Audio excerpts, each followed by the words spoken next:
Real মাদ্রিদে Cristiano রোনালদোর record ছুঁলেন Kylian Mbappe. শনিবার রাতে লা লিগায় লেগানেসের বিপক্ষে রিয়াল মাদ্রিদের ৩-২ গোলে দুর্দান্ত জয়ের নায়ক ছিলেন এই ফরাসি তারকা। জোর গোল করে দলের জয় নিশ্চিত করার পাশাপাশি রোনালদোর অভিষেক মৌসুমের গোল সংখ্যাকে স্পর্শ করলেন তিনি।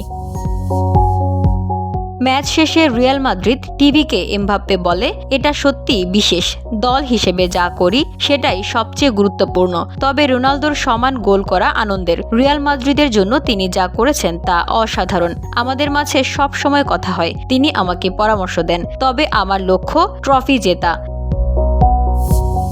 সান্তিয়াগো বার্নাব্যুতে ম্যাচের শুরু থেকেই আধিপত্য ধরে রাখে রিয়াল। এমবাপ্পের পেনাল্টি থেকে গোল করে ১-০ ব্যবধানে এগিয়ে যায় স্বাগতিকরা, কিন্তু পরের মিনিটেই দিয়েগো গার্সিয়ার গোলে সমতায় ফেরে লেগানেস। এরপর দানি রাবা গোল করে প্রথমার্ধেই ২-১ ব্যবধানে এগিয়ে দেয় অতিথিদের। দ্বিতীয়ার্ধে জুট বেলিংহামের গোলে সমতায় ফেরে মাদ্রিদ। এরপরই আসে এমবাপ্পের জাদু।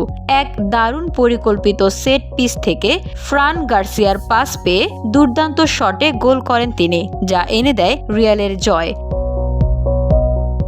এমবাপ্পে এই মৌসুমে এখন পর্যন্ত ৩৩ গোল করেছেন, যার ২২টি লা লিগায়। এই জয়ে বার্সেলোনার সমান ৬৩ পয়েন্ট নিয়ে শীর্ষ লড়াইয়ে টিকে রইল মাদ্রিদ।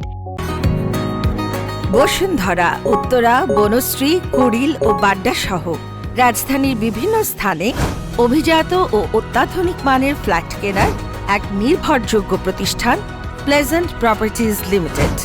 তাই আপনার স্বপ্নের আবাসনের জন্য আজই যোগাযোগ করুন। Pleasant properties limited, where destiny matches eventually. তবে সবচেয়ে বড় লড়াই আসছে চ্যাম্পিয়ন্স লিগে। কোয়ার্টার ফাইনালে আর্সেনালের বিপক্ষে প্রথম লেগে মাঠে নামবে আনচেলত্তির দল। VOD Bangla news desk.